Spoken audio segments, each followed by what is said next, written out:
5 on October 27th, 2020 of the House of Commons Standing Committee on Procedure and House Affairs.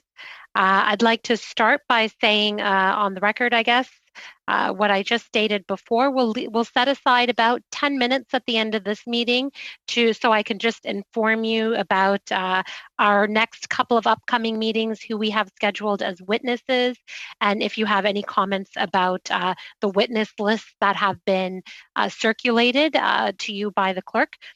So we'll talk about that in the last 10 minutes of the meeting. And also just wanted to mention that there has been a motion put on notice by Mr. Doherty. That motion will be debatable on at our Thursday meeting, and I'll set aside about 30 minutes for committee business during that meeting from 12:30 to 1 o'clock, so that we can discuss that motion and figure out how it works within our working plan. And we might want to get into more details of our working plan at that meeting as well. But for now, since our witnesses have been waiting, we'll carry on with what is scheduled for today's meeting, and that is the Chief Electoral Officers of New Brunswick and PEI. I'd like to start by providing you with some information following the motion that was adopted in the House on Wednesday, September 23rd, 2020. The committee is now sitting in a hybrid format, meaning that members can participate either in person or by video conference. Witnesses must appear by video conference. All members, regardless of their method of participation, will be counted for the purposes of quorum. The committee's powers to sit is, however, limited by the priority use of the House resources, which is determined by the party whip. All questions must be decided by a recorded vote unless the committee disposes of them with the unanimous consent or on division. And finally, the committee may deliberate in camera, provided that it takes into account the potential risks to confidentiality inherent to such deliberations with remote participants. Today's proceedings will be made available via the House of Commons website. A reminder that the webcast will always show the person speaking rather than the entirety of the committee. To ensure an orderly meeting, I'd like to outline a few rules for those participating virtually. So that includes our witnesses. Members and witnesses may speak in the official language of their choice. Interpretation services are available for this meeting. You have the choice at the bottom of your screen of either Floor English or French. Before speaking, click on the microphone icon to activate your mic. When you are done speaking, please put your mic on mute to minimize any interference. A reminder that all comments by members and witnesses should be addressed through the chair. Should members need to request the floor outside of their designated time for questions, they should activate their mic and state that they have a point of order. If a member wishes to intervene on a point of order that has been raised by another member, they should use the raised hand function. This will signal to me their interest to speak and create a speakers list. In order to do so, you can click on the participants section at the bottom of the screen, and when the list pops up, you'll see the raise hand icon. When speaking, please speak slowly and clearly. Unless there are exceptional circumstances, the use of headsets with a boom microphone is mandatory for everyone participating remotely. Should any technical challenges arise, please advise the chair. Please note that we may need to suspend for a few minutes as we need to ensure that all members are able to participate fully. For those participating in person, proceed as you usually would when the whole committee is meeting in person in the committee room. Should you wish to get my attention, signal me with a hand gesture, or you can state my name at any appropriate time. Should you wish to raise a point of order, wait for an appropriate time and indicate to me clearly that you wish to raise a point of order.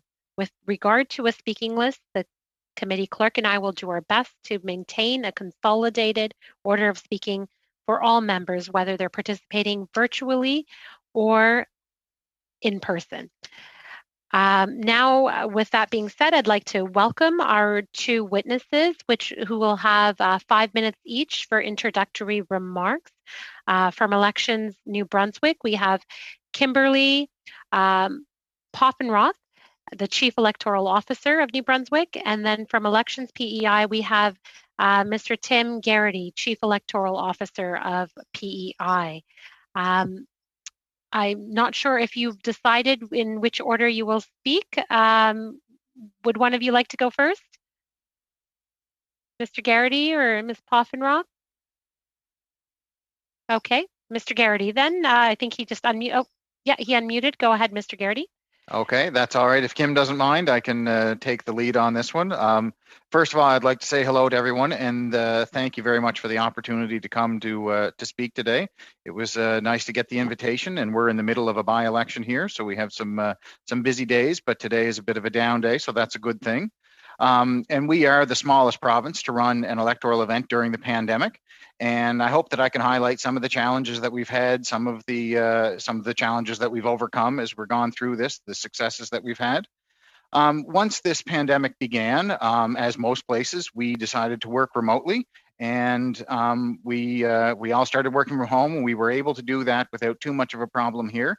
And we've been very fortunate here in PEI, within the Atlantic bubble, to have little to no community spread of COVID-19.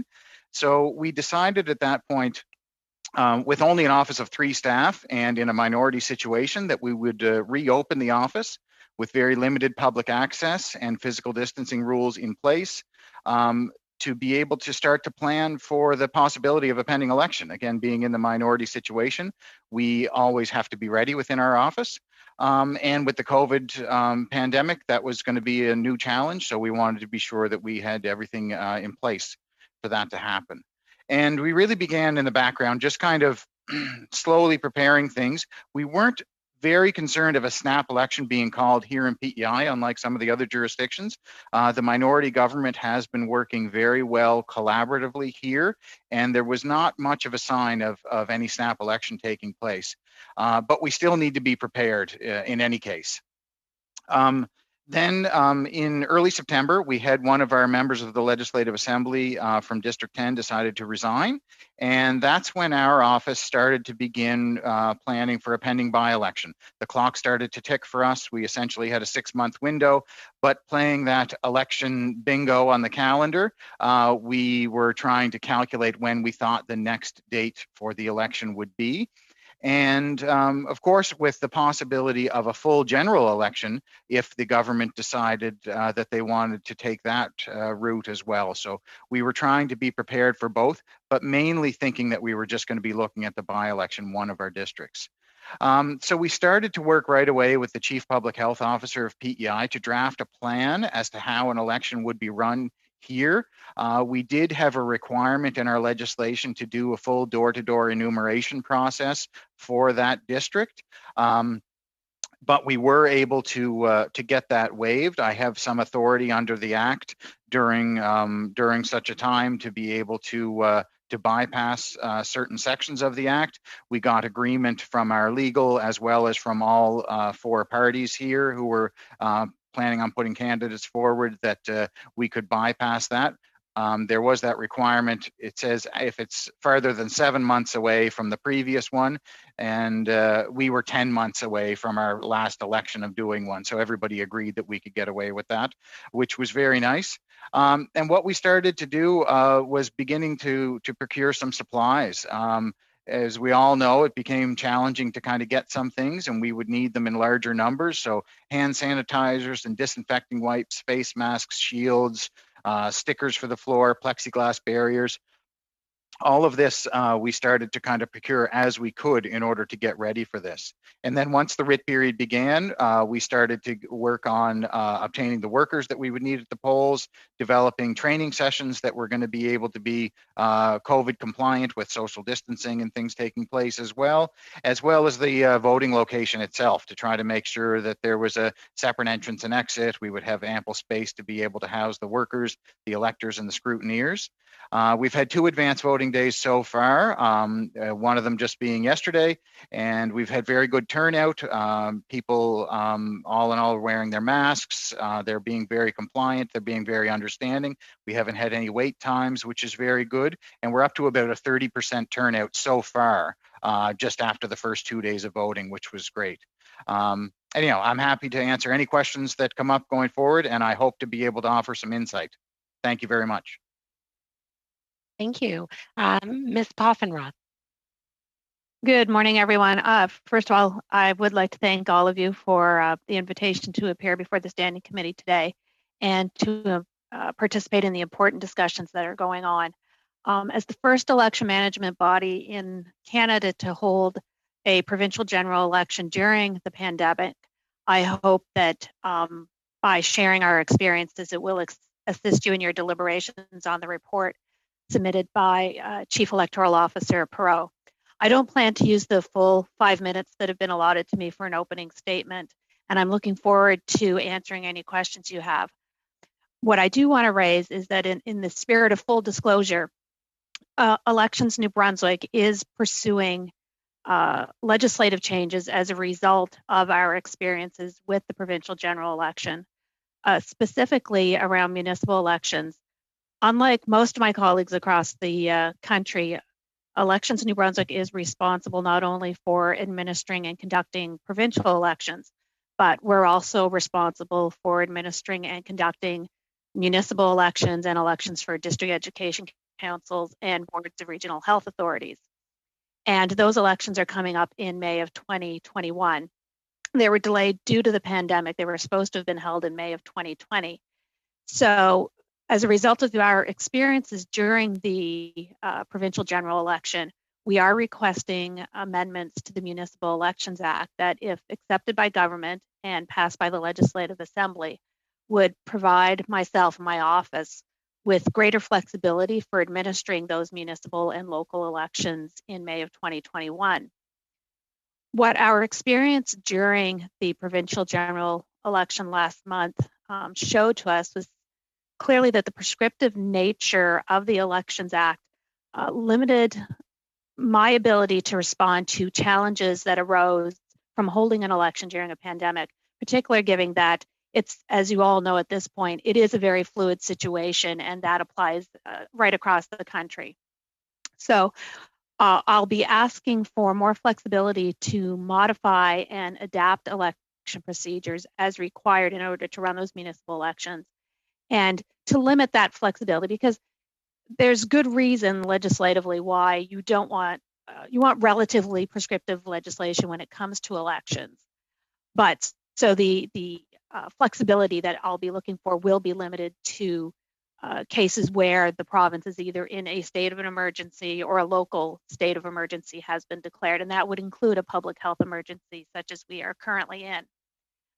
The ultimate goal of requesting that flexibility is to ensure that no elector is disenfranchised as a result of unforeseen obstacles that may arise as a result of the pandemic and as we continue to administer the election during this very unprecedented time. So those are my short opening comments, and I'm looking forward to the questions from the committee this afternoon. Okay, thank you. Both of you were very succinct and efficient. I appreciate that. I think we'll get a lot of chances for questions. We're going to start with our 6-minute round with Mr. Tucker. Thank the witnesses for providing information today. To Ms. Polyaoff, Roth, if I'm pronouncing that right. Congratulations on running the first provincial-wide election during this pandemic. I'm sure there's things to learn from your experiences and hopefully suggestions on how we can get through this all together. I'd like to talk a little bit about the authorities that you would have in your province to revoke a writ, be it an individual riding or a constituency, or if a regional outbreak occurred. Walk us through how that process would be arise to. Thank you. There is no authority to revoke a writ once it's been issued. And that's what in the spring of 2020, we were actually in a situation where we had municipal elections that were about to commence, which don't use a writ, but we also had orders already issued for the directing me to issue writs for provincial,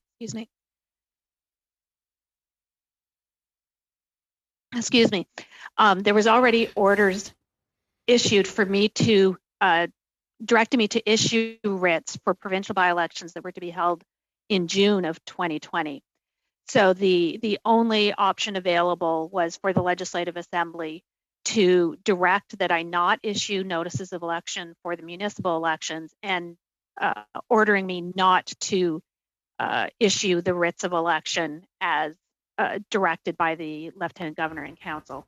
So there's the only option available in New Brunswick is legislative intervention. There is no authority under the Elections Act to revoke a writ once it's been issued, or even to not issue the writ once the order directing me to issue the writ has been given. So once the legislation or legislature is dissolved and there's no power to reconvene, the train's going.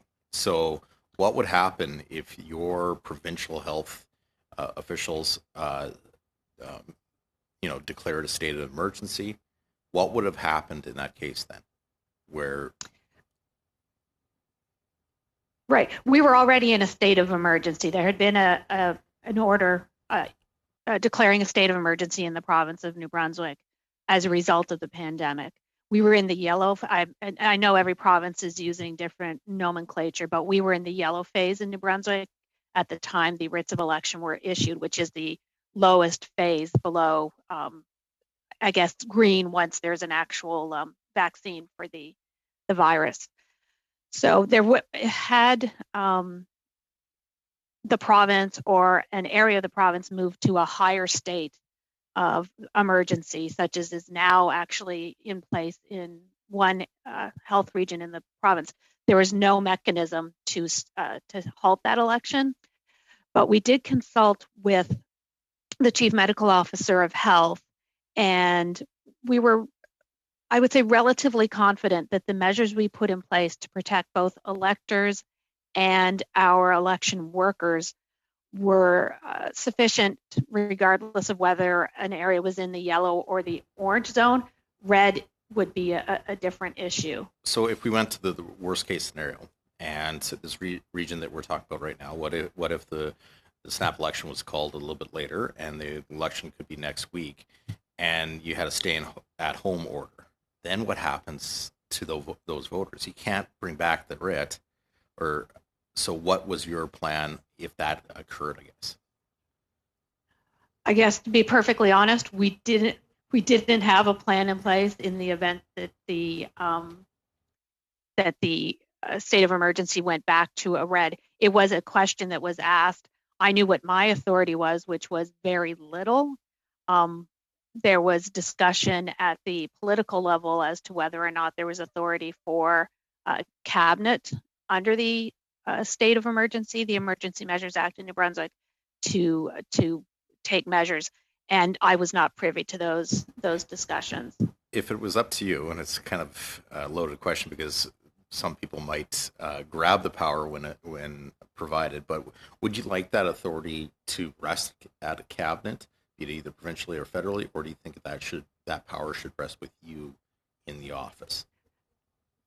Personally, even with the legislative amendments that I'm requesting, I do not feel comfortable as the chief electoral officer to have the authority to revoke a writ to stop an election that's already proceeding. I believe that's an authority that needs to rest either with the Lieutenant Governor and Council or with the Legislative Assembly. And I'd like to talk just briefly on additional costs, comparing this election to the last general election. What kind of percent increase, or was there an increase in costs associated? There was most certainly an increase in cost, and I have to apologize. One of the things that I wanted to do this morning was to run off the most up-to-date numbers from this past election, and unfortunately, other work requirements got in the way of getting those numbers. But before the election was even, the writ was even issued for the election, we had spent about $1 million. I shouldn't say had already spent, but we're estimating that the cost would be about an additional $1 million. The election budget for 2018 was $12 million. So we were estimating a little under a 10% increase.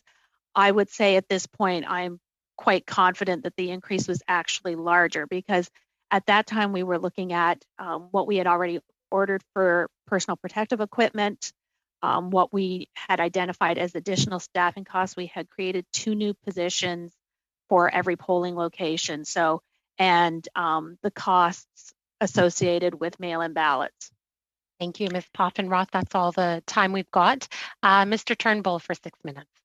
Thanks, Madam Chair.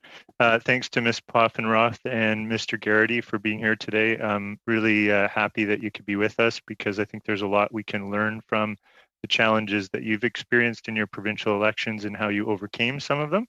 So I really appreciate your time and your opening remarks.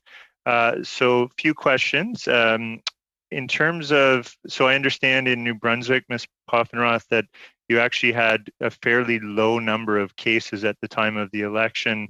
That's right, correct? Like, could you tell me how many cases roughly you had at the time? Off the top of my head, I'm not 100% confident that number, but I believe at certain times during the election, it may have been at 0. We were definitely single digits. I believe there may have been 1 or 2 active cases, and I believe at times during that 4-week period, we may have been at 0. So it was extremely low in comparison. Yeah, and Mr. Garrity, would you say around the same for yourself? You said your case numbers were quite low as well, right? Yes, currently right now we have 0 active cases in the province, and we've had 0 cases of community spread. All of our cases have been travel related. And that's great to hear to both of you. It's great to hear that people are safe and healthy. Given the case numbers that are rising throughout the country and certainly in the 4 largest provinces, you know, a national federal election would likely require special measures to account for communities that have a higher number of cases or a possible rise in cases at any point. Like it's very hard to predict, as you said, Ms. Poffenroth, it's a very fluid situation. So, and I know even though your case numbers were low, you were probably preparing for, you know, potential rises in cases. So during the RIP period, Ms. Poffenroth, I'll ask you first. Do you have any, you know, special measures that you've put in place that can maybe be recommendations to our committee to consider? Yeah, absolutely. In terms of, I mean, we followed the advice of our public health officials, which are very similar to the advice that public health officials across the world are giving when you're talking about any sort of public gatherings. So we were essentially put in place the same sorts of measures that you would see at any retail establishment. We ordered plenty of personal protective equipment. We provided advice to our returning officers that they should be looking both for their returning offices and for polling locations, looking at larger spaces to accommodate social distancing, limiting the number of people that are in a location at any time. We ordered more face masks than we actually needed because most people brought their own. But of course, when we were, like Mr. Garrity, when we were home during the period when things were in a lockdown, that's when we began thinking about, okay, how are we going to run an election during a pandemic? Because we were in a minority government situation and we had postponed both provincial by-elections and the municipal elections. So we had to immediately start thinking about those things. And at that time, the advice was very fluid on even masks. So we ordered enough disposable masks for every elector in the province. By the time election time came around, people were wearing their own masks. We had quite a robust media campaign encouraging people to vote early and take advantage of other voting opportunities. And we were using the term of flattening the election curve. So encouraging people in New Brunswick, you can vote at any returning office in the province. So we're encouraging people to vote at the returning offices, which are available based from the time the writ is issued, take advantage of advanced voting days, and vote by mail. We used a vote by mail, modified vote by mail option for our residents of long-term care facilities. And that's really going to be an area that has to be looked at and considered really in quite a bit of detail. And it will be different. Every province has different rules in place as to what's permissible in terms of visitors at long-term care facilities. In speaking with other colleagues, even what's considered a symptom that keeps people excluded from whether it's public spaces. So it's really about taking those recommendations that public health is making with regard to any retail establishment, particularly when you're looking at long-term care facilities, and being prepared for a large increase in individuals, voters taking advantage of those opportunities. We didn't see the numbers of mail-in ballots they did in British Columbia, for example, but it was a exponential increase in demand. In New Brunswick, mail-in ballots normally, we don't even keep track in the past of how many mail-in ballots. They're lumped in with other special voting opportunities, and we'd be lucky if we get 100. We processed 13,000 mail-in ballots, which, in comparison to BC's 700,000 sounds like nothing, but when you have a system that's designed to handle one or two in an office, it does have a large impact. And managing voters' expectations around what can be done around mail-in ballots is very important as well. Yeah, these are great comments, and I actually had you actually answered some of my other questions, but maybe I'll ask to go a little deeper, and then Mr. Garrity, I'd love to give you a chance to respond as well. So long-term. Only have 10 seconds, though. Oh, Mr. do Turnbull. I? Okay. Well, I'll just say thank you very much. I appreciated your remarks, and I'm sure we'll have many other good questions from my colleagues. Thanks very much. Had you already gotten to the question, there would have been maybe some leeway for the witnesses. I always give some leeway, but Monsieur Terrien.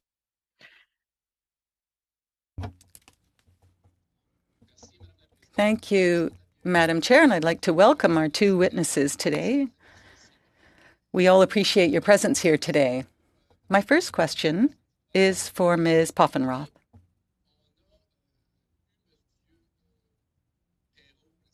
Mr. Perrault appeared before this committee last week, and he said that he would prefer to be able to allow for a longer election period. Now, in New Brunswick, it can be between 28 and 32 days, I believe, and the government decided it would be 28 days. Was that a problem? First question. And the second question is that if you had had the choice between 28 and 38 days, what would you have chosen? Merci pour votre. Thank you for the question. A longer election period. We only, in the case of an unscheduled election in New Brunswick, the period can be anywhere from 28 to 38 days. The 28-day election period presented us with a number of challenges, some of them which would have been presented regardless of the pandemic. Setting up a modern election office with all of the technology and telecommunications that are required was very challenging with our service provider. We had a 28-day election period, and we were at the end of the second week of that 4-week period before every office had phone and internet. And given that we use a digital voters list, allowing people to vote early was challenging because we didn't have access to that digital list. Receiving calls for requests for mail-in ballots was a problem. Then the COVID challenges, of course, were there was a large volume increase in requests for mail-in ballots. Receiving those requests, because we require a signed application, they can be sent by email, but a lot of people that weren't leaving their homes didn't have access to printers and email and whatnot. So getting those requests, processing them, sending out the ballots, and getting those ballots back in a 28-day period proved very challenging. And I do know, and the only word I can come up with is unfortunate, which I think is an understatement when it comes to one's franchise, the importance of the vote. We know that ballots arrived late. They either arrived too late for people to get them back in time. So that was a challenge. Certainly, if it was my choice, I would select a 38-day election period. Merci pour votre réponse. C'est très, très, très clair. J'aurais une question parce que vous avez eu une élection générale. Est-ce que vous avez eu une hausse de cas après l'élection? Donc, est-ce qu'il y aurait eu des contaminations suite à l'élection? Est-ce que vous êtes au courant de ça? Est-ce que vous avez étudié les conséquences sur la santé publique de cette élection-là? Puis je ne vous lance pas la pierre du tout. Là. Vous n'aviez pas le choix. Point of order. I'm sorry. Point of order. Yep. Thank you. Sorry. Yeah, there's no translation. Translation, can you hear the interpretation? Interpretation. English interpretation.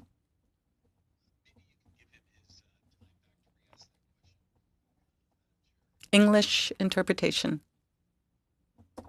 Can you hear the English interpretation? Okay, so I'm going to start over. Can you hear the interpretation? Yes. Now, all right. So as I was saying, you had a general election. And what I'd like to know is if you considered whether or not there had been an increase in cases after the election period. Did you look at the implications? Now, I don't necessarily want to lay any blame. I'm not saying you did anything wrong. I'm sure you did good work. But I want to know if you looked at any implications of that election for public health. Yeah, absolutely. We were following that very closely because we didn't want to be the cause of an outbreak, and there were no new cases within 14 days of the election day, and we were following both our advanced voting days and from the opening of the returning office. We did have an increase in cases in New Brunswick. That was more than approximately a month after election day. So I personally felt comfortable that wasn't a result of the election. You have 2 more minutes, Monsieur Terrien. I stopped your clock in between. Alors, merci pour la réponse et félicitations. Well, thank you then, and congratulations if there were no more cases due to the good work you did. Now, in terms of sanitary measures, I see that there were mandatory masks, etc. But what I want to know is if there was any problem with supply, and would there have been? And another question for Mr. The question for Mr. Garrity is, how did you find your way around these sanitary measures? Yes, thank you very much for the question. And we did have some challenges in procuring enough of the PPE, but due to the smaller size of the by-election, we were able to manage that. Mm-hmm. And like I said, we did start to gather up some of those supplies in advance. But it really became, even myself and some of the staff in the office were, if they saw some Lysol wipes at the grocery store, they were buying as many as they could, and we were bringing them back to the office so we would have them available. We did work with our provincial authorities in the Chief Public Health Office because they had started to procure face masks and face shields and hand sanitizer. So we were able to jump on board with them to get some supplies there. But to run a full provincial election for us, because we gathered up enough masks to provide them for every elector within the district, which is around 4,200 electors just for this one small district. But if we were to do it provincially, it would pose some additional challenges, although I think, and I hope we would be able to get there, but it would be more around the cleaning supplies and things like that that would be a little bit more challenging to be able to have enough. And it is a significant increase in cost as well, as it was highlighted earlier by my counterpart from New Brunswick. Mm-hmm. Okay, that's all the time we have for this.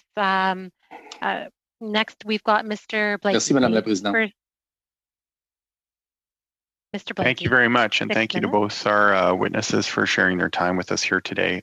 I'm curious to know if throughout the course of the election or subsequently, if either of your electoral authorities identified challenges for particular groups, so either people living with disabilities, Indigenous people, either urban Indigenous or Indigenous people living on reserve, students who oftentimes will vote on campus, for instance. Are there any particular groups that stand out as having faced challenges above and beyond what everyone is facing in the pandemic context, but where there were additional barriers or worry that particular groups of people had been disenfranchised because those barriers were just too high?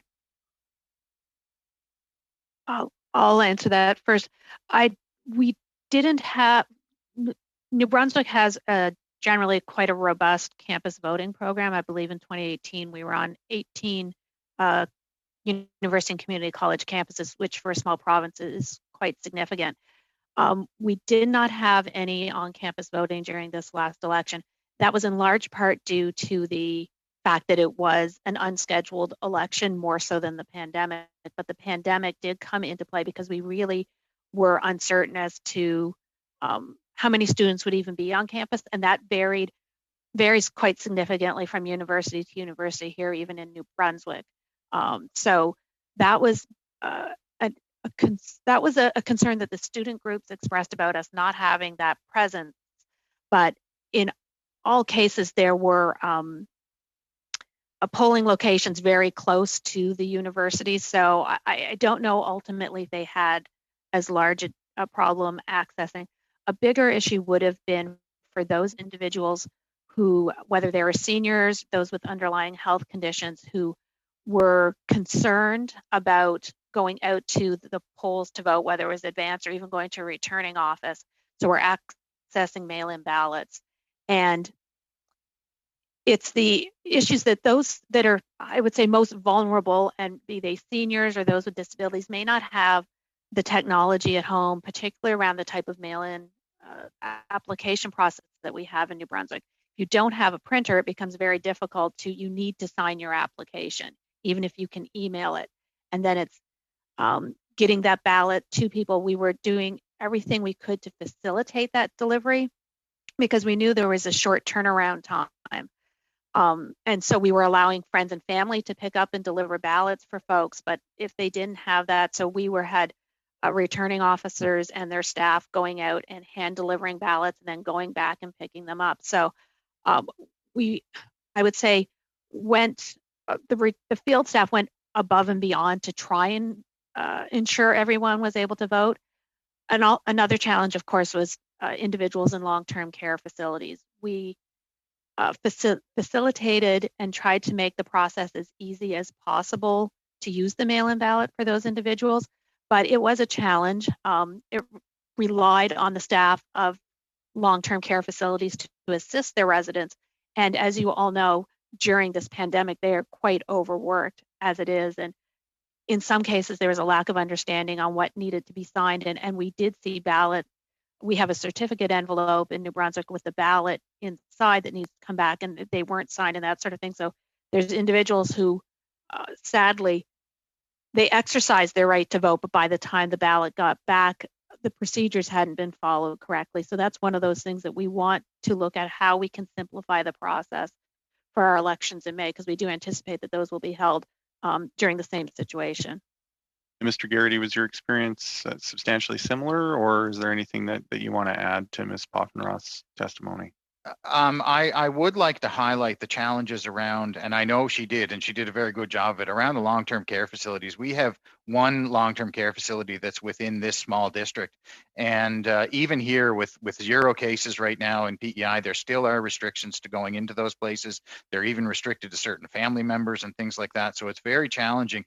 And the reality is, what we have the luxury of here, I happen to know the administrator of the facility. I was able to contact them. I personally went myself with full protective equipment on, a face mask, face shield, gloves.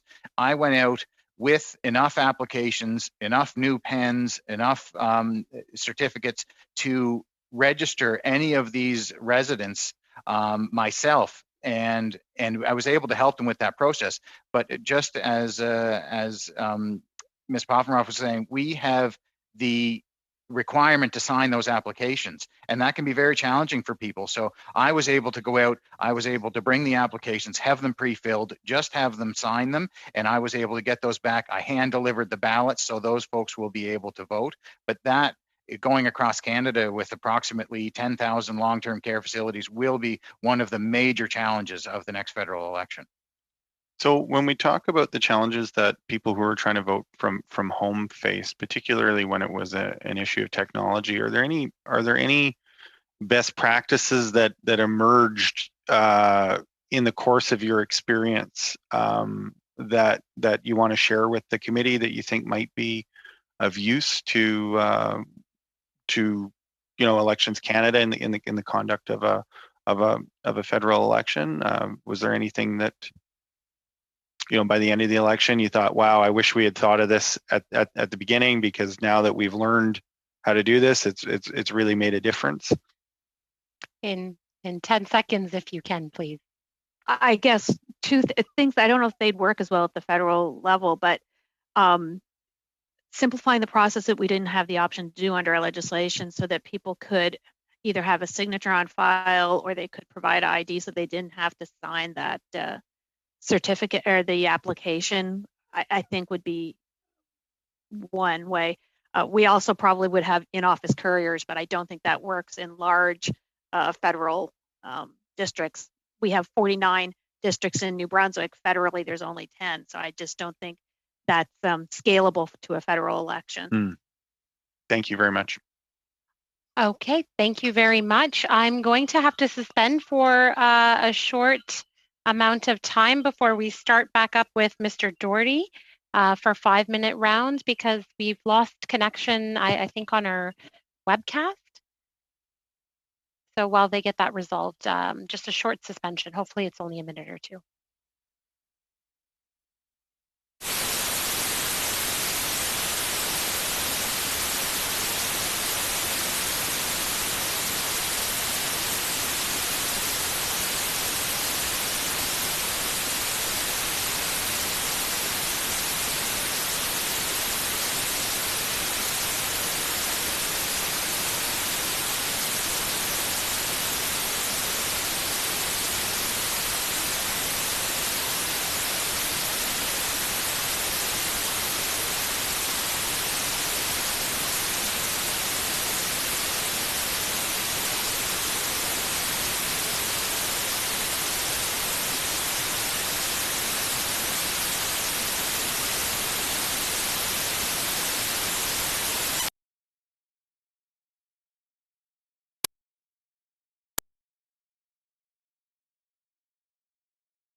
Madam Chair, and thank you to our guests today. I do want to first apologize to my colleagues as well as to the guests for the technical difficulties that we had on our end here.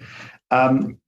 Poffenroth and Mr. Garrity. Ms. Poffenroth, first, what was your voter turnout this year versus other?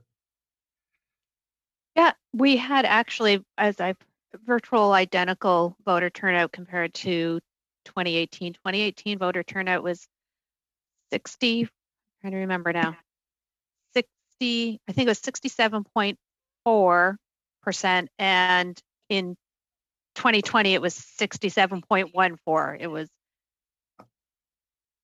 And Mr. Garrity, you're just undergoing yours right now. Question for both of you: did either of your premiers provide advance notice of to you, or work with you, or consult with you or your office prior to calling the election? No. Okay. No, not here either. Not there. Okay. I do really appreciate both of you speaking to the long-term care, the costs associated, the challenges associated with the mail-in ballots. I know that the questions that we asked earlier to the chief electoral officer somehow, because we're conservative, my colleague across the way took offense to it, thinking that we were thinking that there was going to be some conspiracy. But you both keyed in on some key areas, both the long-term care challenges that we have in ensuring that those ballots are filled in properly, whether they're at the long-term care or let's say it's somebody working out of province that wants to vote. How did there's questions I want to ask for both of you, so these questions pertain to both. How many mail-in ballots were cast in the most recent New Brunswick? I believe you said there was 13,000. Is that correct, Ms. Poffenroth? Sorry, the PEI. Yep. Oh. 13,000. Sorry, go ahead. Okay. Here in PEI, sorry, Cam. Here in PEI, we just had 235 applications for the mail-in ballot process from the 4,200 electors. Okay. And I'll let Kim speak to New Brunswick. Okay.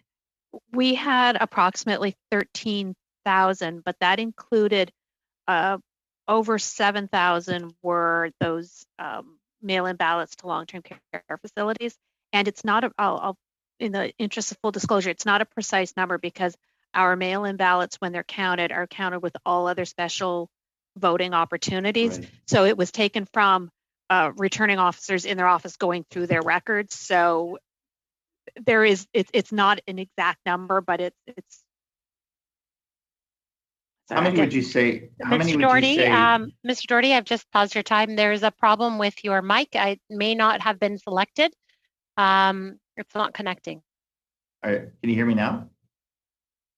Can you hear me now? I can hear you, but the main thing is for the interpreters. Can the interpreters hear me now? Hello? Interpretation, can we do a sound check? Testing 1, 2, 3, 1, 2, 3. Yeah, it's a weird echo. It sounds like you're coming from far somewhere. Mr. Clerk? Mr. Doherty, if it's not an issue of it not being plugged in, it might be on your interface. You need to select the audio, your audio headset, and then it'll go through the Zoom meeting itself.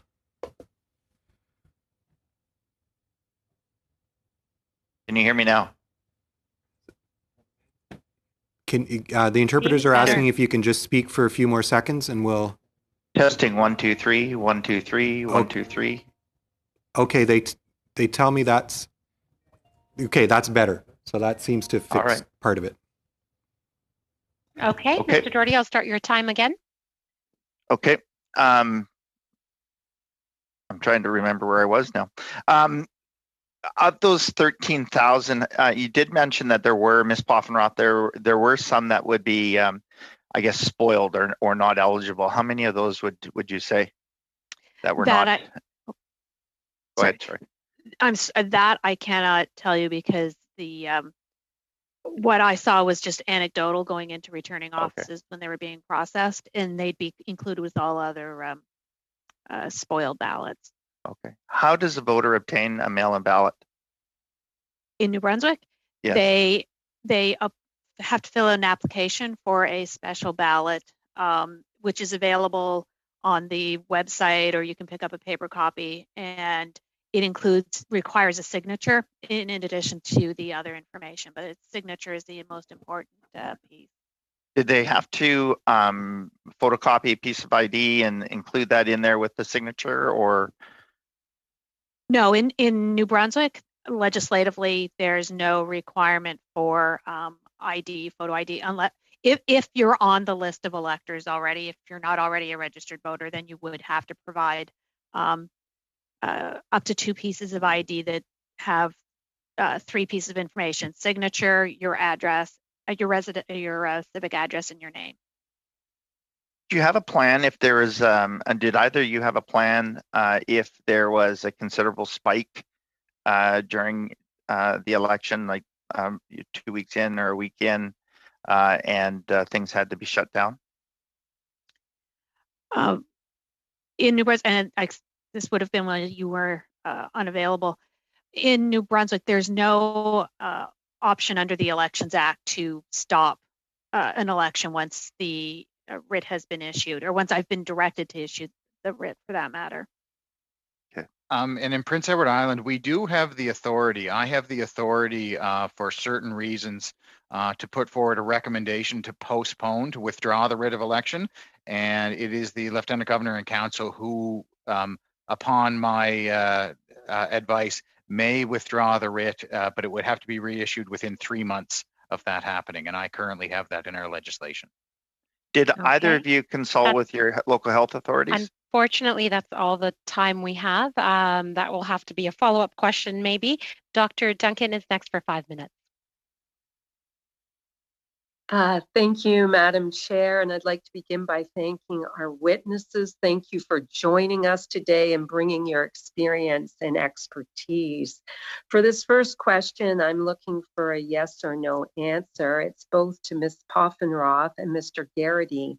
Would each of you table with the committee the range and the number of cases from the lowest and the highest number, as well as the average number of cases for the election period, please?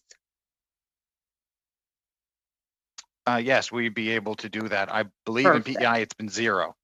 Thank you. And to Ms. Poffenroth, could you table, please? Yeah, I can do that. Similarly, I think it was 0. Thank you. Ms. Poffenroth, would you be willing to table with the committee the health and safety measures for each of your yellow, orange, and red levels, please?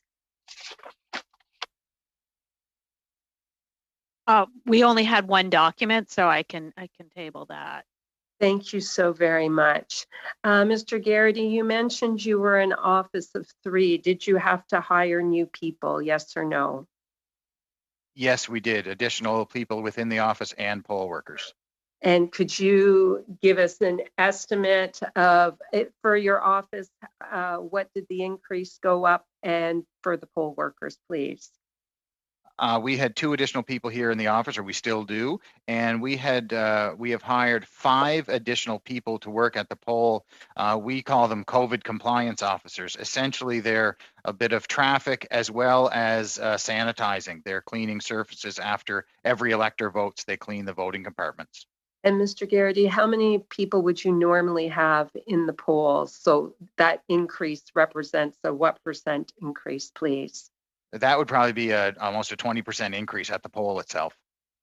Thank you so much. I'm wondering if you would both table with the committee the percentage increase you spent for the election by item. Was it on supplies? Was it on poll workers? Ms. Poffenroth, would you be willing to table that, please?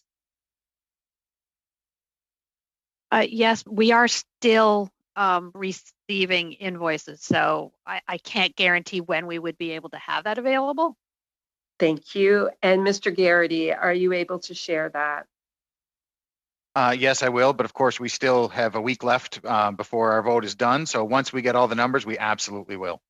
Thank you. Could you share, Mr. Garrity, how your protocols in 2 columns were different between a usual election and this election? Would you be willing to table that with the committee, please?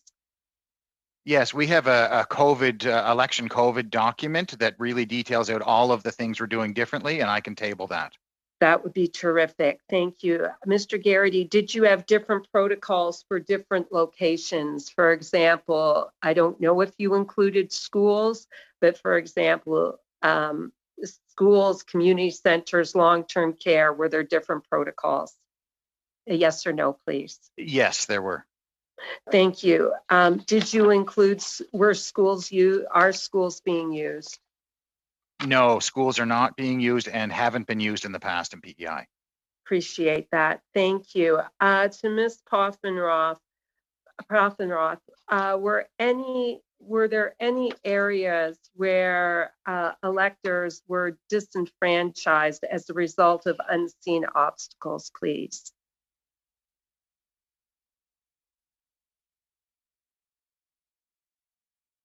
To Ms. Poffenroth? Yeah, I'm just trying to say, if I understand, when you say areas, do you mean locations or any electors that had difficulty voting as a result of the pandemic and that we should be aware of?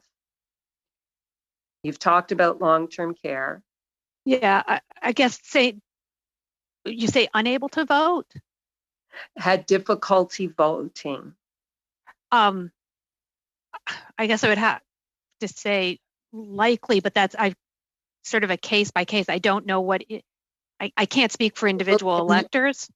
In your words, it was you were worried where electors were disenfranchised as a result of unseen obstacles. And I'm wondering if you could expand on that, please. Well, this is it, issues around mail-in ballots. So whether or not they received ballots on time, whether they're able to get them back on time. Individuals who lived in long-term care facilities, we know we were facilitating and reaching out, but I have no way of knowing if every individual in a long-term care facility who wanted to vote was able to vote. So there's those sorts of things. And then there would be individuals who were just concerned about going out to vote at all. I mean, it's more of a general sense. I can't speak to whether or not individual voters chose not to vote because of the pandemic. Thank you. Thank you. Next, we have Monsieur Terrien, 2.5 minutes. Hello. So thank you.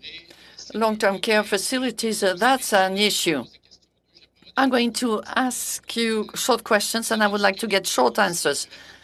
You said that workers could replace voting representatives because of the pandemic. Is it true in both cases?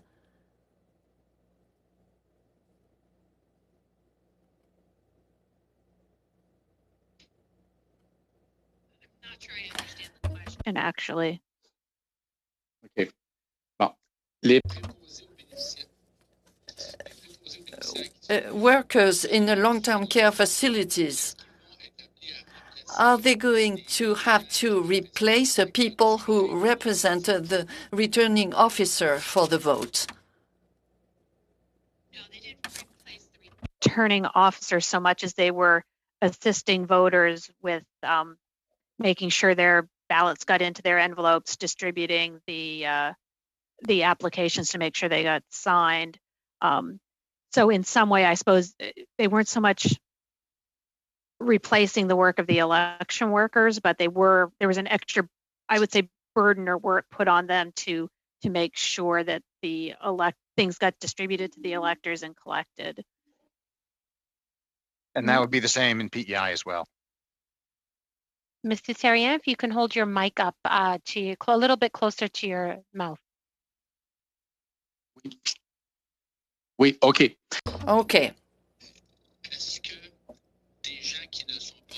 People who are not able to vote in a long-term care facility can ask workers to vote for them without them being aware of it. Wouldn't it be a case of election fraud that is facilitated by mail-in vote? New Brunswick, the voter has to sign both their application and their certificate envelope, and we compare those two signatures.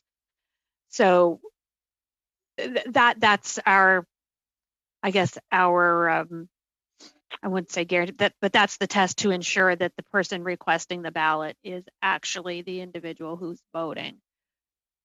And we have that same policy here in PEI where you have to sign the application and the certificate envelope, and they are compared. And again, that is the level of security that we would have. Although people can have assistance in completing the ballot if necessary, but they at least have to make their mark on the certificate envelope. Okay, thank you. Mr. Blakey.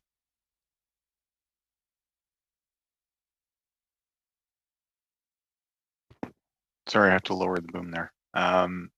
So I respect that neither of you obviously are involved in any partisan campaigning yourselves, but as close observers of the elections and as people who have had a lot of interaction with partisan actors during the election campaign, the other part of this study that we haven't talked a lot about so far is what kinds of practices that campaigners could adopt that would be useful in terms of limiting the spread of the virus. And I'm just wondering if in the conduct of your elections, if you noticed any intentional forums where the partisan political actors were convening to discuss these matters, or if they adopted any kind of conventions or practices in order to have some agreement on what acceptable campaigning methods are and what unacceptable campaigning methods are.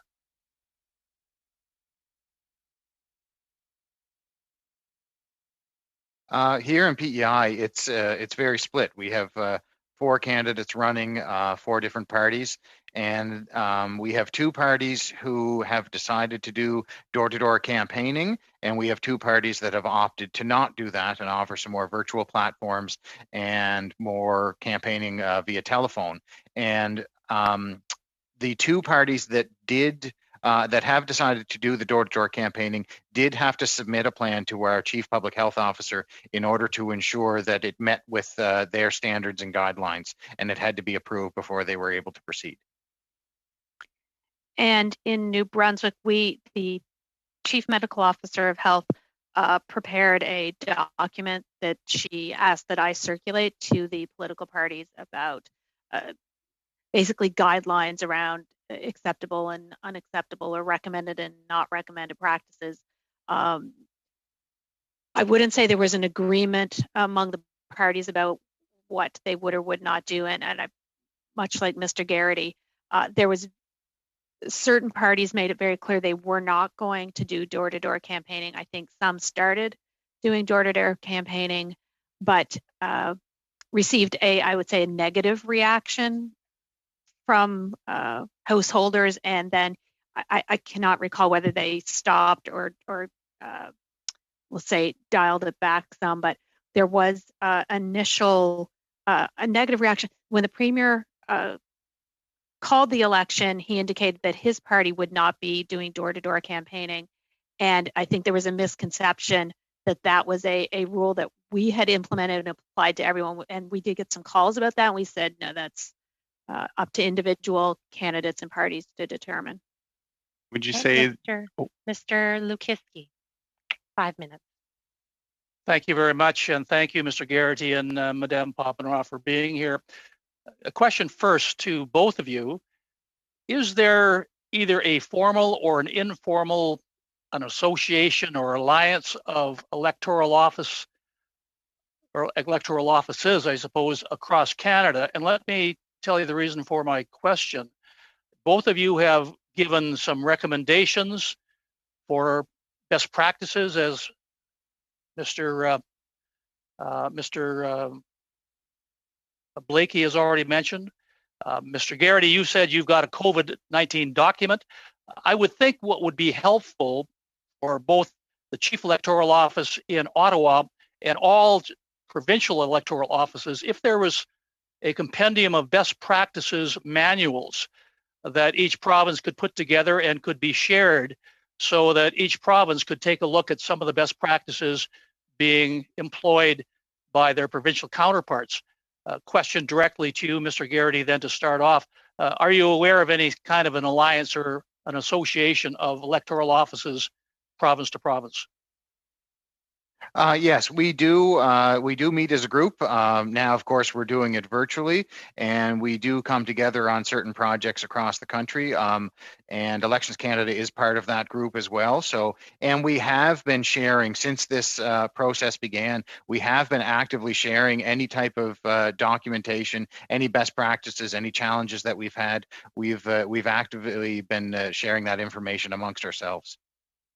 Excellent. That's good to hear. Thank you for that.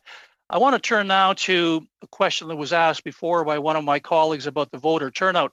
I believe, Madame Poppenoff, you said in New Brunswick it was roughly 67%.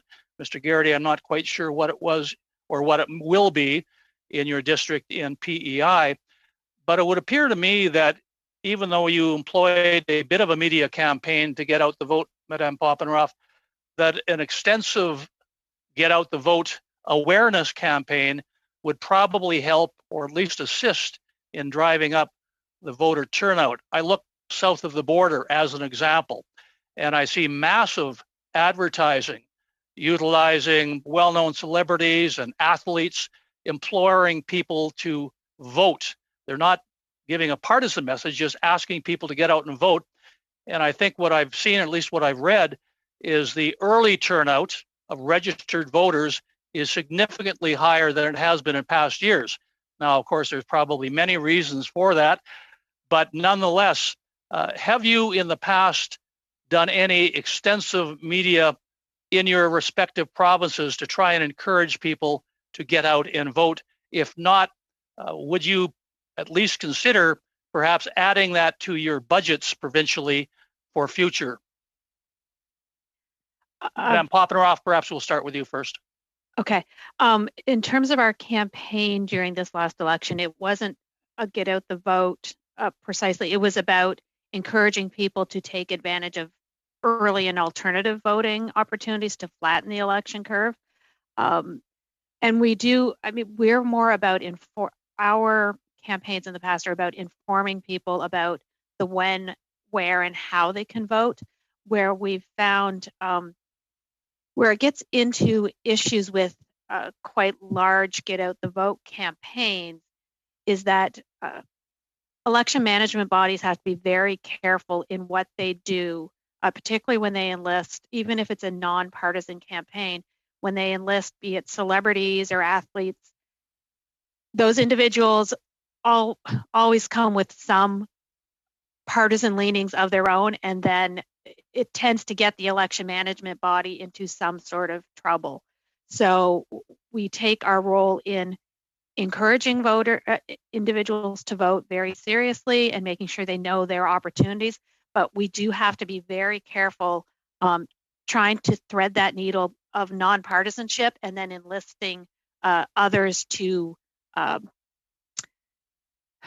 be involved in that messaging can be very difficult for an election management body and often ends up putting them in a difficult position. Thank you. I would appreciate it if in your best practices manual that I hope you both will be developing, you might include some mechanisms in which you would recommend the voter turnout to increase. I take your comments very seriously, and I appreciate them about the challenges you would face by employing, say, celebrities or others because of the blowback that might occur to your offices. But I think we all agree that the higher the voter turnout, the better for democracy. And if you can come up with some recommendations or thoughts, whether it be an educational campaign or a media campaign, I think that would be helpful for all of us across Canada. Thank you, Mr. Lukiski. Mr. Cormier. Hi, thank you, everyone, and good to be with you. Ma'am Poppenoff, well, thanks a lot for organizing this election. Coming from New Brunswick, I appreciate your work. So I know it was not easy for you, but just going back at remote voting, just for a little bit, like, look, I've been candidate in 2 elections, organized some, and I never realized that this was so complex, and I should say maybe difficult to vote remotely. And on top of that, you had a pandemic to deal with. I'm just looking really quick, like it's 4 round trip by mail, and you had a 28 days, like you said, election during a pandemic. Post Canada operating at a slow pace also. Was there any other way of voting that you know of? Because in your mandate, it said, and your vision also, it said that innovation, that you were trying to look at new model of voting. So in 2020, we have a lot, of technology. We have some face recognizing iPhone or other device. Is there some way that you're looking at that we can have a safe voting from electors, like on their phone or any other way? Elections New Brunswick is not currently exploring those options. We have, and I guess that's the short answer, and I know you don't have a lot of time. So. Okay, so in your mandate, again, it's written that you're looking for innovation. That is probably something that Election New Brunswick will probably need to look at, and maybe other jurisdiction, like having a pandemic like this, will force probably us to look at other way of voting. So are you saying that you will certainly look at that and other way of voting remotely?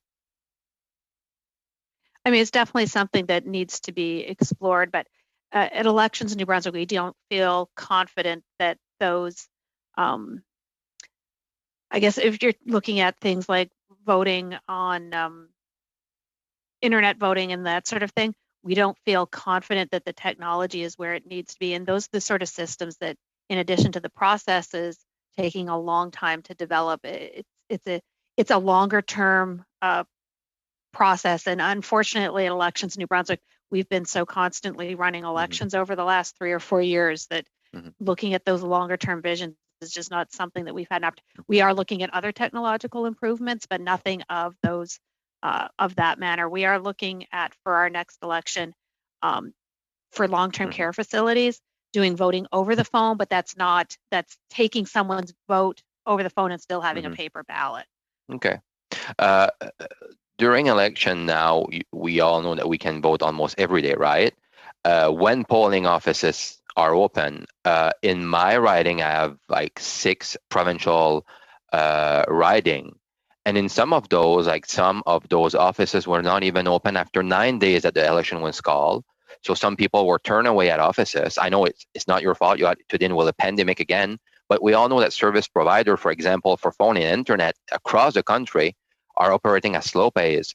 So was there a lot of polling offices throughout New Brunswick that was faced with that challenge? Because 9 days after an election is called, I think it's it's time that we'll look at it, because I'm sure that some people were not again able to vote, or just turned away at the door, and had to go work maybe out somewhere and didn't have time to vote. So were there a lot of offices like that experienced that problem? Yeah, absolutely. With our telecommunication service provider, the election started on Monday. The Monday, I can't remember what the exact date was, 17th, I believe it was. The first office didn't have phone and internet until that Friday, and the very last office to receive phone and internet was the following Friday, so almost 2 full weeks. Now, they were able to process some voters, but that was a significant problem for us, and it was exacerbated by the pandemic, my understanding from the service provider. So we are looking at other alternatives than our current operation, so that if there are unscheduled elections, we can be up and running more quickly. And it's just simply not an issue when you're looking at a fixed date election. Okay. So you said Dr. Russell consulted you on, regarding the election going forward, but you said Premier Higgs didn't consult you. Will have liked that, the Premier at least consult you and have your feedback on calling an election in a pandemic like this, that will probably help you more prepare yourself for it? I guess it's just not something we expect in general is that the political arm consults us on calling an election. We, from the time we were working from home, were planning and preparing for a potential election during a pandemic, because between the minority government situation and the fact that 2 sets of elections have been postponed.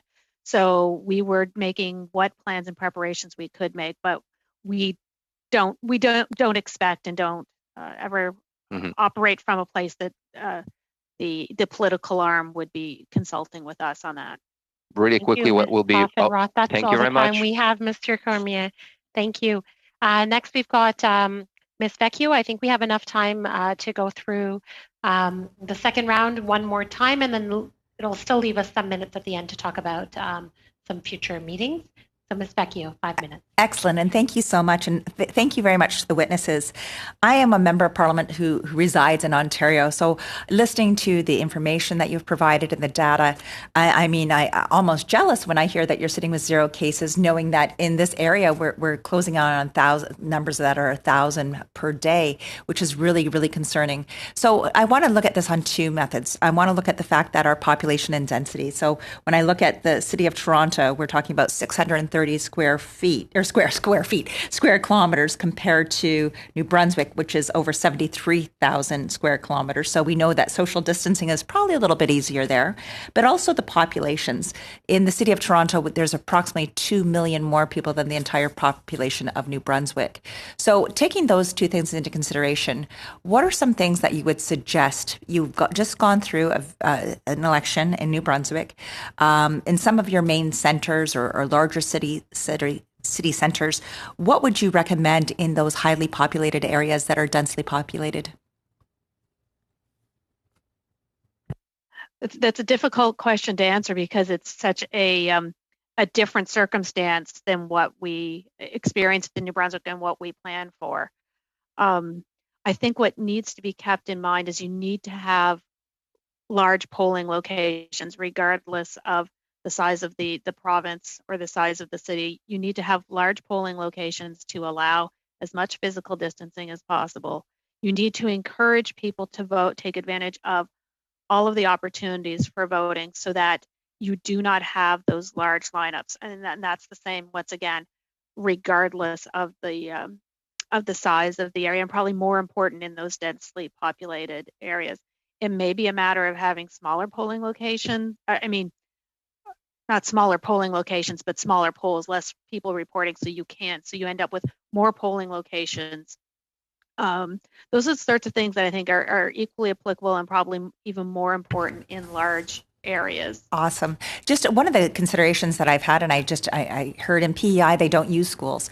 I know that when we speak here, they've been looking at schools, having it on a weekend where schools wouldn't be open the schools aren't open in the first place.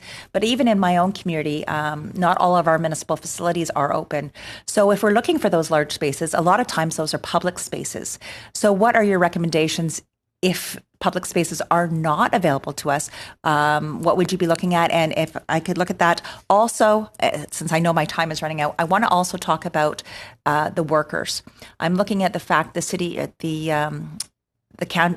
country, they have mentioned from Elections Canada, they're looking at 1 person per polling site to be working as the poll clerk and DRO at the same. I know that in PEI, though, you've actually increased so that you have more members of elections working there. So what is that right fit so that we can make sure we have the most democratic election possible? So looking at those voting locations so that it's easy for people to get to, and also looking at the safety of our poll clerks and DROs and making sure that we have space for them as well. I'm just going to throw that off to you guys.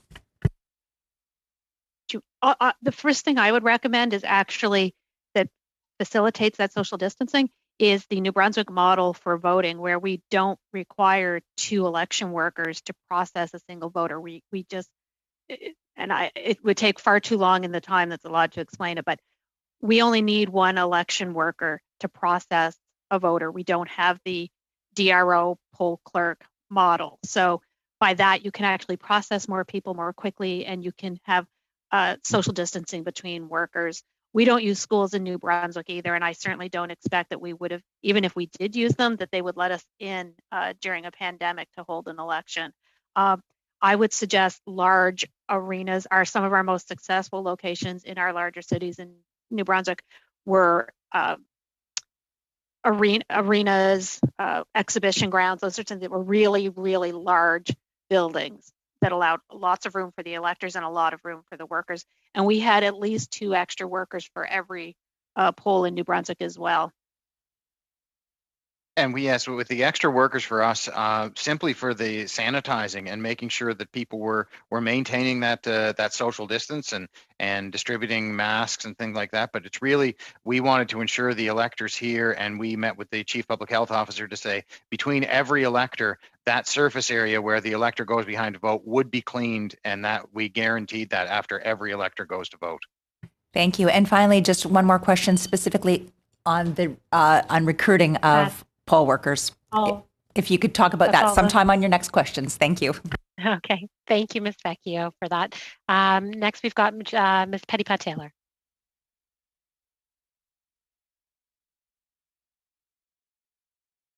Was Mr. Gerritsen wanting to take that spot?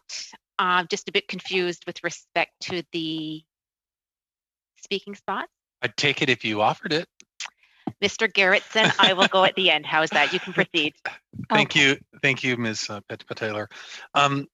My first question, just wanted to link back on a couple things that I had heard. Ms. Pothenroth, I heard when you were describing the situation with Mr. Tucker about you had no plan if an emergency in an emergency and you went back to the red category or that you're using. That's not to say that you don't have plans on how to deal with emergencies altogether, right? Like, I mean, most emergencies are unforeseen. You don't have the luxury of even being able to predict we might go back to red. They just pop up. You certainly have measures to deal with emergencies writ large, right? Yeah, absolutely. For example, we had a fire that occurred that took out the internet to several polling locations on polling day. We had a location that the power got turned off because the building owner hadn't paid their power bill. So we have to have, and we actually had procedures in place. One of our locations is on an island only accessible by land through the United States. So we had plans in place in the event that they lost power, Okay. lost water, that sort of thing. So you do have those plans. That's great. Thanks. I just wanted to clarify that. In the discussion that you were having about the best practices, and either of the witnesses can comment on this, I just want to make it clear. It wasn't clear to me. It appeared clear to me based on your answers, but I think that with some of the discussion that followed, it's not clear to all members. You hadn't necessarily created the plans for being safe when campaigning. You were taking your health advisors' information and passing it along to candidates, right? Like, or were they actually your plans and best practices on safe campaigning and stuff like that? Miss Pothenroth, if you want to start. Yeah, I was just facilitating the communication of that documentation from the Chief Medical Officer of Health to the parties. Okay, and the same, Mr. Garrity, would the same be on your end? Yeah, we just put our party's official agents in contact with the public health officer Okay. just because we knew the contacts. So you were aware that there were some best practices out there. However, you were just linking people with the right the places. Okay, great. Correct. PEI, Mr. Garrity, you said that I'm going to the mail-in ballots now. You said that 235 mail-in ballots you had of roughly 4,200 electors. Is that correct? Yes, that is correct. You're at about 5% there. Yeah. Ms. Pothenroth, you said 13,000 mail-in ballots, although you did specify that lumped in some special ballots and stuff. Of approximately how many electors? Approximately 380,000, just under 380,000. So you're less. Okay, we can get the percentage from that. 380,000. Okay. My last question, I guess, to both of you would be very straightforward as it relates to mail-in ballots. Do you have any concerns that a mail-in ballot contributes to electoral fraud in any way? No. And Mr. Garrity? No. Thank you very much. That's all my questions, Madam Chair. Okay, thank you. Next, we've got Monsieur Terrien. 2.5 minutes. Merci, Madame la Présidente. Thank you, Madam Chair. In order to vote, you needed a mask. As it happened at one point that an elector did not have a mask, and it led to confrontation on the polling station, and that person was expelled from the polling station or eventually accepted to wear a mask. Did such a situation presented itself? I'll go first on that one. In New Brunswick, at the time of the election, individuals were only required to wear masks when social distancing could not be maintained. We encouraged, as the election body, all voters to wear masks, but I had made it very clear. I had a lot of, I'll say, earned media. I did a lot of interviews during that election, and I made it clear that no elector was going to be turned away from the polls for not wearing a mask, a basic democratic right. We did have individuals who showed up at polls and said they weren't going to, and I'm very proud of the work of our poll workers. They've made accommodations for those individuals. They spread out the vote. So if a person wasn't going to wear a mask, they kept people back so they weren't entering the poll as closely behind that individual. So they made sure that everything was wiped down after that individual went through and voted. And here in PEI, there is no mask mandate. Masks are just being recommended, and they are strongly recommended at the polling location. We have them available. We also have face shields for those that present and choose not to wear a mask. We haven't encountered any issues with that, but nobody would be turned away. We would do the same thing. We would offer a little bit extra distancing in between if that were to happen.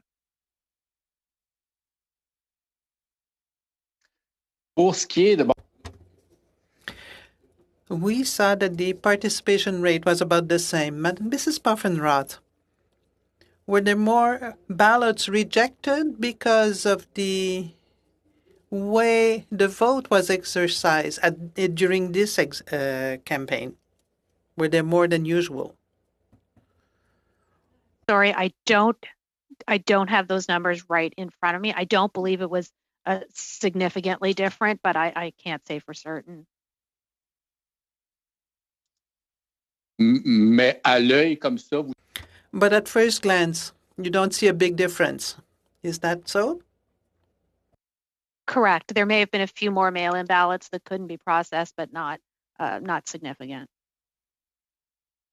Do you have an answer, Mr. Garrity, as well? That's all the time we pretty much have. But no, we are not at the point of counting the ballots yet. That'll happen next Monday night, so we can't really make a comment on that right now. Makes sense. Complete sense. Thank you, Mr. Terrien. Next, Mr. Blakey. When voters who present at a polling station with a mask on are there to get their ballot, are they required to take their mask off for the identification process? No, in New Brunswick, there's no identification process, facial identification process. It's you say if you're on the voters list, you say your name, your address. If you're on the voters list, you vote. And we do ask people to present with identification, but if they do not have it, they can take what's called an oath of elector. It's a form that they fill out and attest they are who they say they are, and they are able to proceed. And if they're wearing a mask and they present ID, would they be asked to take the mask off? No, they would not. And is there any concern that this has led to any kind of voter fraud in your elections? No concern here on PEI that we have. Ms. Poffenroth? Oh, sorry, no.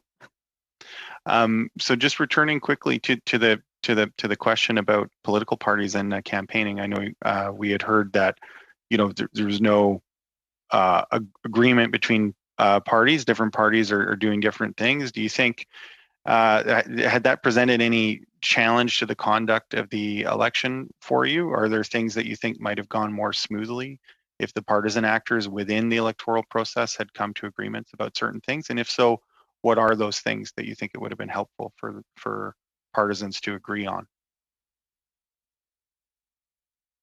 I didn't see it having an impact on the conduct of the election itself from our perspective, no. The same here in PEI, nothing that we can see. Thank you very much. Okay. Thank you. Next, we've got Mr. Tucker. Yeah, I'd like to talk a little bit about emergencies, and my colleague brought up some of the emergencies that might confront an election, or and some of the emergencies. Why would we be considering a snap election right now? Is the Prime Minister would like to somewhat brush aside a lot of the emergencies that he's been faced with that have been, I would say, poorly managed. So if you look at long-term care facilities in Canada, and I was surprised to hear that it's up to 10,000 facilities across Canada, but we. Mais nous savons ce qui s'est passé au printemps. L'armée a dû aller dans certains établissements. Vous savez, il y avait un risque d'élection éclairée. La plupart des gens ne pouvaient pas. Appel au règlement. Appel au règlement. Translation's coming through on the English. Oh, fine. Okay. Okay, Mr. Clerk, if you could. Yeah, we'll look into help see us what. with that. Let's just pause for a second. Yeah, we'll look into see what's going on.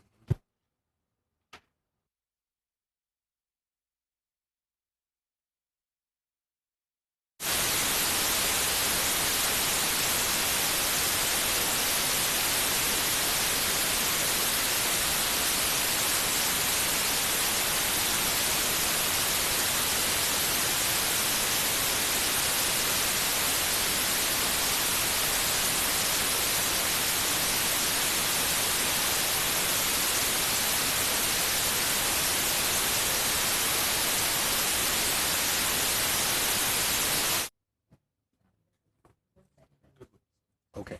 He just needs. Okay. Okay, go ahead, Madam Chair.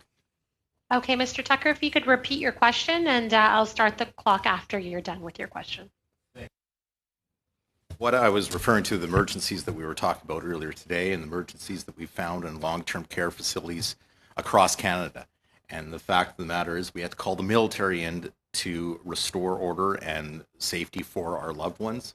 And I think it would be a complete travesty if those individuals that have been so put off because of the inactions of the federal government, not to have the right to vote the next election. And I think that is probably the most disparaging thing that I've heard today, is that long-term care facilities, depending on what in New Brunswick, what zone they were in, or in other parts of Canada, could be under other restrictions that elections would not be able to be taking place in those polling locations. I think that is something that we should be all on the protective measures to make sure that that doesn't happen. And my question, though, is the chief medical officers in your respective provinces probably had some request of you to change your behaviors. What were the toughest policy changes that the chief medical officer asked each of your respective provinces to do?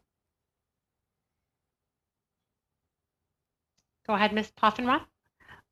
We submitted a document with our plan to the Chief Medical Officer of Health, and her office provided back some minor comments, and there really wasn't anything that was difficult to adapt to. We had already prepared what our changes and procedures would be, and she simply reviewed those on a couple of occasions and provided comments, and there was nothing significant that was difficult to adapt to.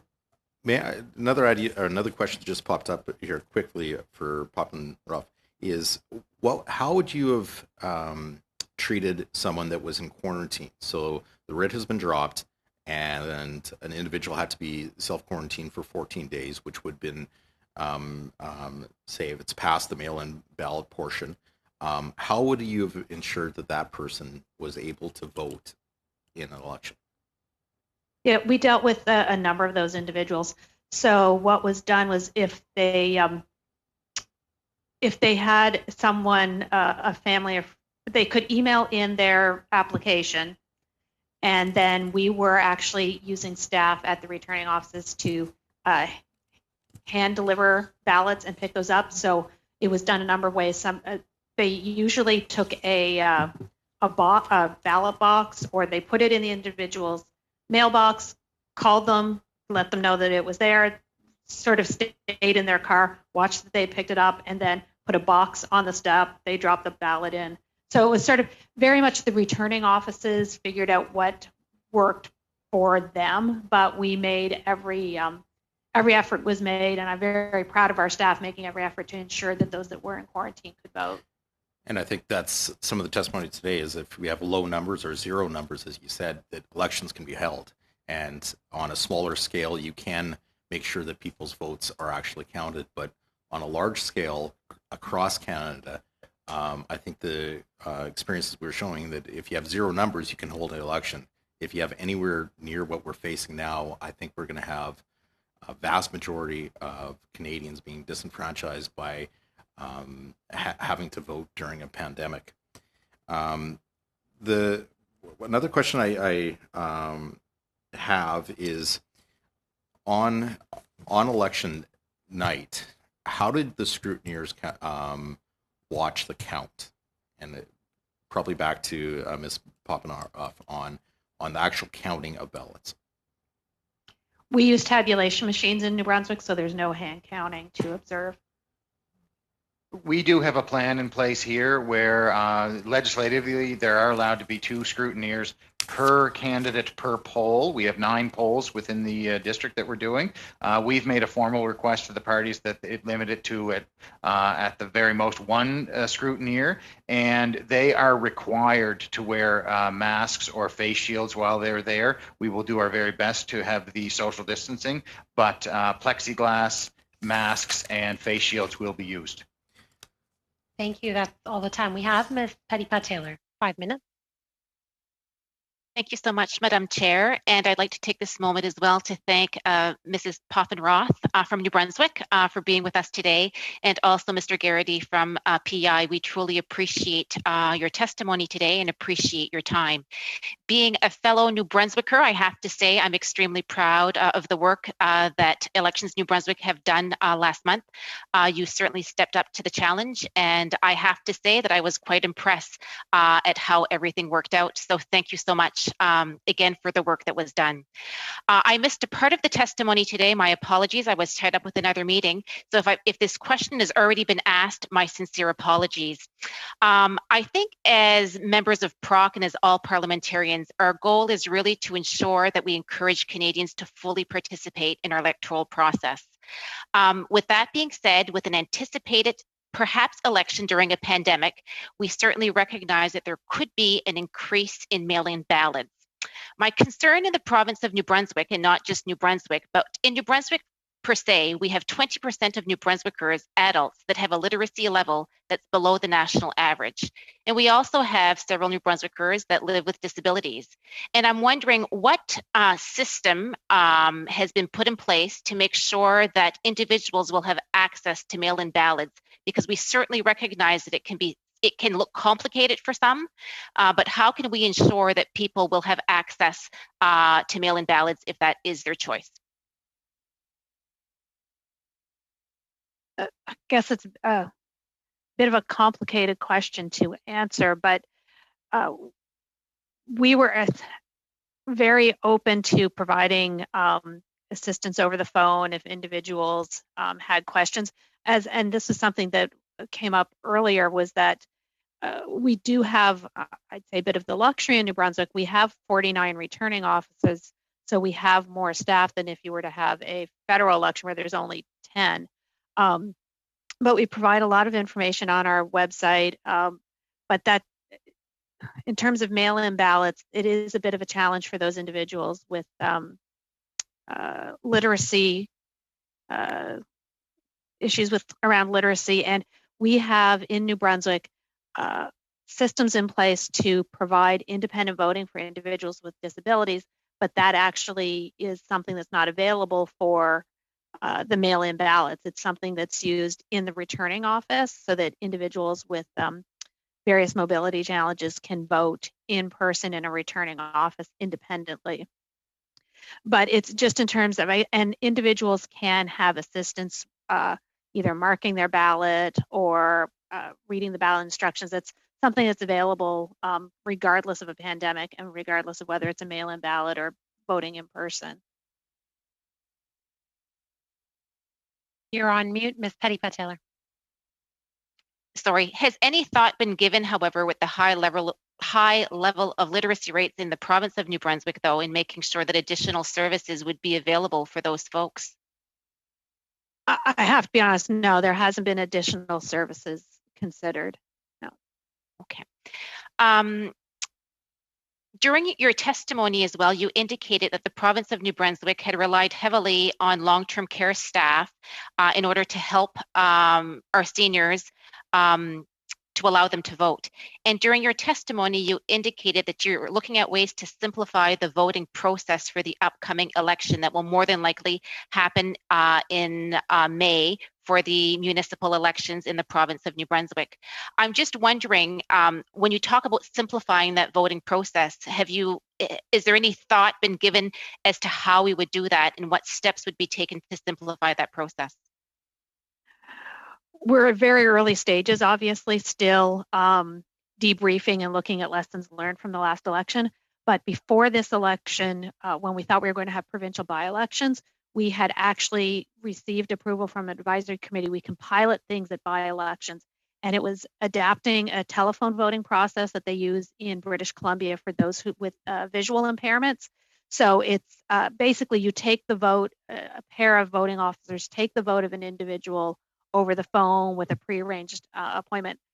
And that was the process that we had looked at for long-term care facilities. So we have to sit down and actually discuss whether or not we wish to implement that for the municipal election. And there's also, because every province does things a little bit differently around the application for mail-in ballots, we're going to take a look at those and see if there's some best practices that can simplify the process, provided I receive the flexibility, the amendments to the Municipal Elections Act to provide me with that flexibility. The processes are quite prescribed in legislation around mail-in ballots. So I need some legislative flexibility in order to do any of those processes that would simplify things for residents in long-term care facilities. Thank you, Ms. Poffenroth. Unfortunately, that's all the time we have today, and I wanted to thank both of our witnesses, Ms. Poffenroth and Mr. Garrity. I know that this is a very busy time for you, and we really appreciate you taking this much time out to help make sure that we better understand what needs to be done if there is a federal election. So thanks for all your tips. And you're free to log off if you wish. We're just going to discuss some housekeeping matters. Thank you very much. Thank you. Thank you very much. Okay, and to all the committee members, Mr. Doherty, I don't know if you were able to, I'm sure your colleagues may have notified. I know you logged on a little bit later. We did wait for some time. I just wanted to let you know that we're going to discuss your motion that's been put on notice in committee business in the next meeting on Thursday. So I'll set aside around half an hour so that we can That's fine. discuss that. And the upcoming meeting we have this Thursday, we've got the public health officers of BC and PHAC. Yeah, we have PHAC and BC Chief Medical Officer of Health, Bonnie Henry. Both will be witnesses for the next meeting. November 3rd, right now we've got BC and Saskatchewan Chief Electoral Officers. And for the November 5th meeting, we've got Saskatchewan and New Brunswick Chief Medical Officers. So those are how we have the meetings slotted in for now. And then after that, it's a break week. But I'm assuming that upon discussion of Mr. Doherty's motion, since there's a timeline to that, we may, delve into how we're going to arrange the meeting so that we can meet that deadline, perhaps, and meet our interim report deadline of December 1st as well. So if you can come prepared next week or next Thursday, this coming Thursday, to discuss the work plan in a little bit more detail, and also to incorporate in Mr. Doherty's motion. That's it for today. Any comments before we end? Any suggestions? Oh, again, just apologize for the technical difficulties on my end, guys. No, I know it's an inconvenience. So, Mr. Doherty should know that Ms. Vecchio really wanted to continue on, but I told her we had to wait. That is true. That is true. I'm sorry, Todd. Actually, threw you under the bus. Yeah. I actually heard that, and I that clunk that you might have heard, or maybe you didn't, was me falling out of my chair. That you actually did that, Mark. So I'm glad to see you've recovered from that fall. and Mr. Doherty, had there been something votable or something like that happening, Right. I think we would have just chosen to suspend and suspend for longer. Yeah. But we knew that that wasn't really the case for today's meeting, so that's why we, with the help of your colleagues, made that decision. So we apologize as well. I could hear the IT gentleman was kind enough to actually put his phone on volume on high, so I could hear what was going on. So okay, that's fine. Perfect. Well, anyways, thanks, guys. Have a good. Sending you virtual shovels for the snow. Yeah. Yeah, really feel bad for you. Jeez. Let me tell you, it's another 15 centimeters, so it'll be a foot of snow. Ooh. Oh, geez. Anyways, yeah. I guess we always know this time of year we need to brace ourselves for that. So everyone, have a good day tomorrow and the rest of your day today. I'll see you on Thursday. Thank you. Thanks, man. Bye, everyone. Bye. Great meeting.